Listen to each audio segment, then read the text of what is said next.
Um, Fierce Attachments was the book that sort of ended my apprenticeship as a writer, in the sense that it was the first time I ever felt as if I stood directly in the middle of the circle of experience and I could look all around and I understood it all. I understood my mother, I understood me, I understood everything I felt that way. Whether that's true or not, I don't know, but I felt that way. And I don't think I've ever written another book in which I had that feeling. So, for better or for worse, it's my favorite book. But I think you just reread it like a month ago? Yes, I Since did. 1987? Yes, Wow. in all these years, I wrote the book 30 years ago, and I never read it until I was coming here to see what all the fuss was about. And I was amazed to read it. I thought, gee, this is really good. I couldn't believe I wrote it. I was amazed at how much I had to say. I'm sure that happens a lot to writers. I know it does. You often read something you wrote many years ago and think, you think exactly what I thought was, my God, I was good then. I can't imagine I'm still that good. I think every single book, one feels a break with what one has known or not known, or it's a very strange profession. I was going to say that after reading you, I wouldn't say that you are the person in the world with the biggest self-confidence. So I was surprised by you Yeah? saying, this is really a great book. But then you suddenly said, yeah, I probably don't write as well as I did then. Right. Right. Well, that's the reality. You still feel that Oh. when you write. No, I don't think in those terms anymore.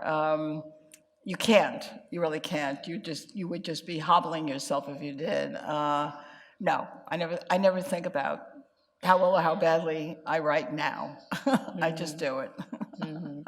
When you started writing this book, I think that you first started really quickly, and then when you had like 40 pages, you got stuck. Yes. Yes. What happened? Right. Okay. Right.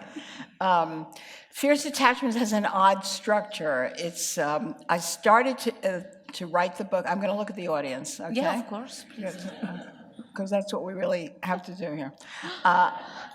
I started to write this book. I wanted to tell the story of my mother and myself and a woman who lived next door to us in this tenement building in a working class neighborhood in the Bronx when I was a child.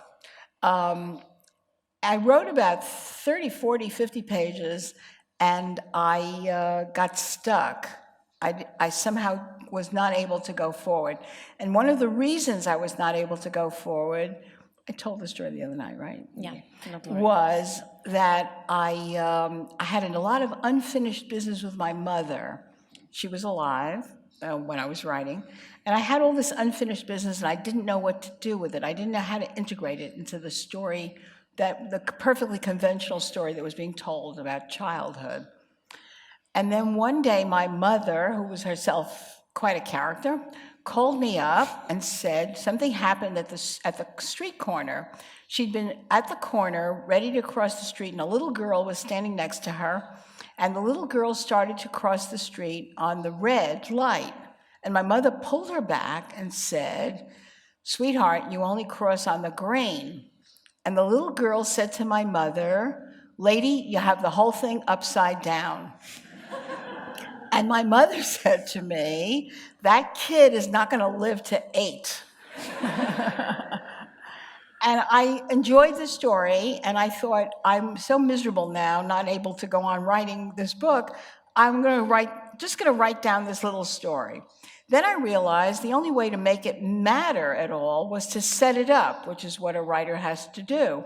Otherwise, it would just be an anecdote floating in space.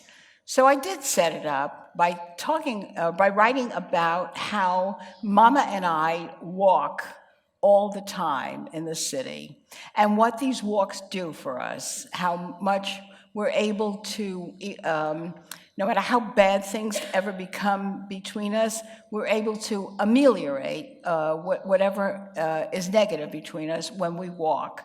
The city and the theater that the city supplies all the time soothes us.